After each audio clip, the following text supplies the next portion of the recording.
With how expensive whiskey is today in the current marketplace, it seems like every day you go to the store, they jack it up another 10% or $5. But today we're going to talk about what are my favorite bottles under 50 bucks. Let's go.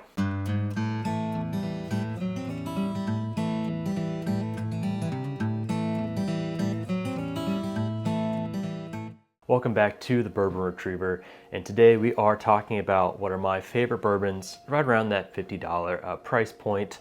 Some of these bottles are unfortunately probably going to be more expensive in your area, just with how liquor is across the United States.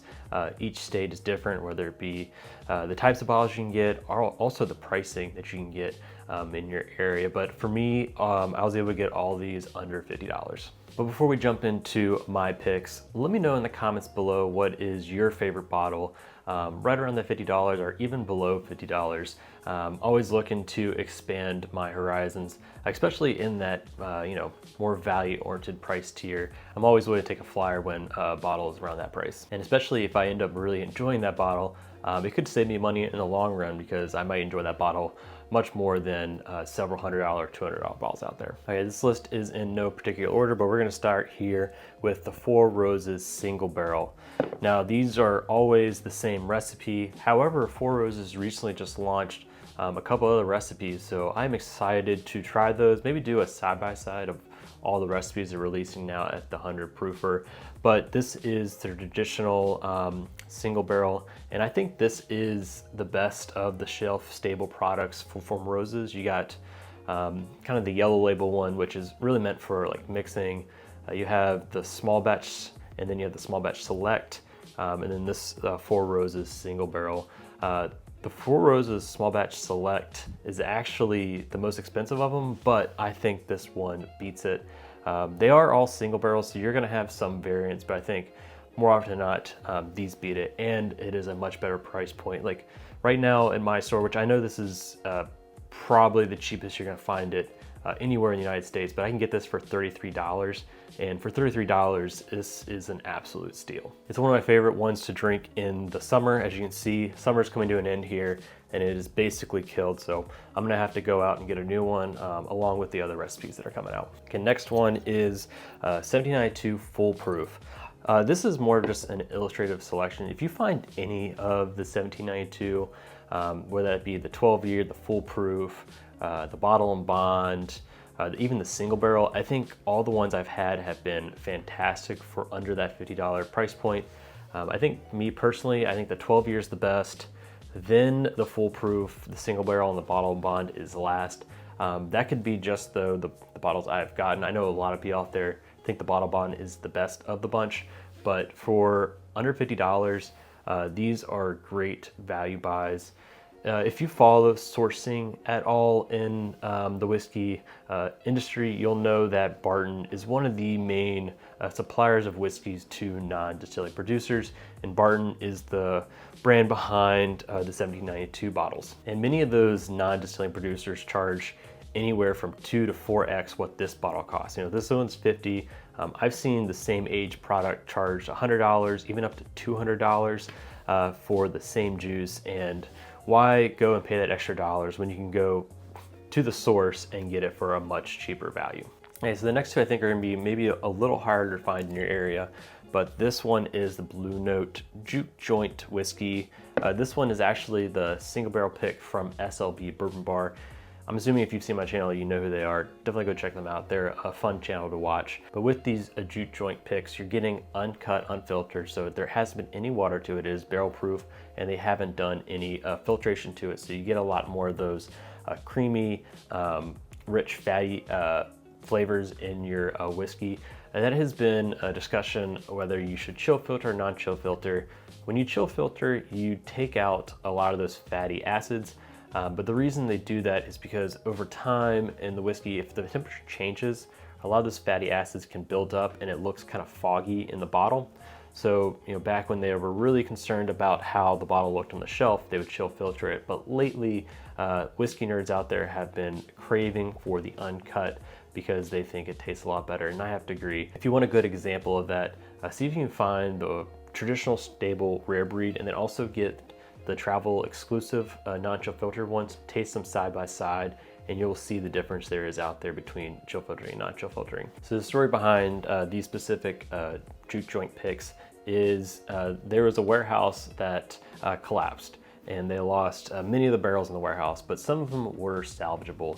And Blue Note went and actually bought the salvageable barrels from that collapse, and then that's what went into these pick programs. So I don't know if the collapse did anything to the barrels, you know, sitting outside in the open air for a bit, did anything to them, but the stuff that's coming out of this program right here is very good. And if you see one for $50, see if you can get a sample. You know, these are picks. A lot of times store will let you sample their picks before you buy them, so this is definitely one to sample. And if you like it, go ahead and get it. Okay, before we continue on with the list, if you're enjoying this content, hit that subscribe button. That way you don't miss any content going forward. In addition, if you want to join and be a part of this growing community we have here, I've launched a Patreon Discord, so if you want to, go ahead and jump over there. Okay, the next one on this list is also very hard. I might get some hate for it, but it is the Eagle Rare 10-year. So the reason I added it to the list, because even if you can't find it for MSRP, the secondary value on these bottles is $50. So even if you had to pay up for it, it's still under that $50 threshold. And I think for $50, this is one of the better whiskeys out there. It is a 10-year age-dated product, so you're getting it well under the $10 a year benchmarker that the industry uses for pricing. So in that in itself is a great value. And I personally think this is one of the better shelf, I don't know if you can really use shelfer for any Buffalo Trace product, but it is one of the better baseline Buffalo Trace products. Like, to me, it beats Blanton's, it beats all the benchmark stuff. It beats E.H. Taylor, you know, the Elmer's, Rock Hill. All those are kind of lighter, honey forward, fruit forward, whereas Eagle Rare to me is about as close as you can get to the Stag profile. In the base products, there's a lot more oak to it because it is much older, but to me it's just like a watered down Stag, and I just absolutely dig the Stag profile from Buffalo Trace. So this one's a store pick. If you can find a store pick, that's even better, but you can't go wrong with the shelf stable Eagle product either. And the next one here is Barrell Foundation. So Barrell has been known for releasing rather expensive bottles. They're typically around $100 a bottle, but this year Barrell launched Foundation.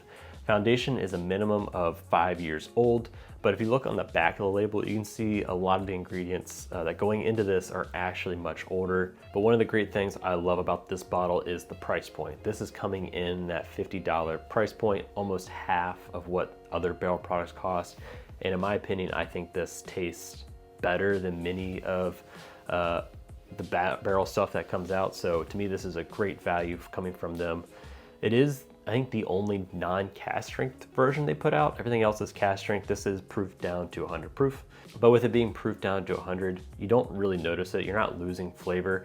There's a nice rich flavor to this at that 100 proof. But yeah, what I was talking about earlier with the sourcing here, you have stuff from Kentucky that is 8 years old. Indiana is 5, 6, and 9 years old. A little bit of Tennessee at 8. And then lastly, you have Maryland, which is 5 and 6 year old. I don't know if I can discuss this. Well, I didn't learn from Sagamore myself, so I'll go ahead and talk about it. But the Maryland sourced whiskey in here, it's not. There aren't many big whiskey producers in Maryland, so that can kind of help narrow it down there. But there's a rather large whiskey producer based in Maryland, Baltimore, Maryland, that exclusively makes ryes. And how they make the ryes, they blend bourbon and a very high rye, and together that makes a traditional rye release for them. But they have sourced some of their bourbon, experimental bourbon, out to other brands. And for my knowledge, I can't confirm this, but to my knowledge, Barrell here got some of that whiskey. So that in itself makes this a cool bottle for me, because they're a pretty big distillery in this area, and to be able to try some of their bourbon, I think it's just a cool experience. So definitely a bottle to grab.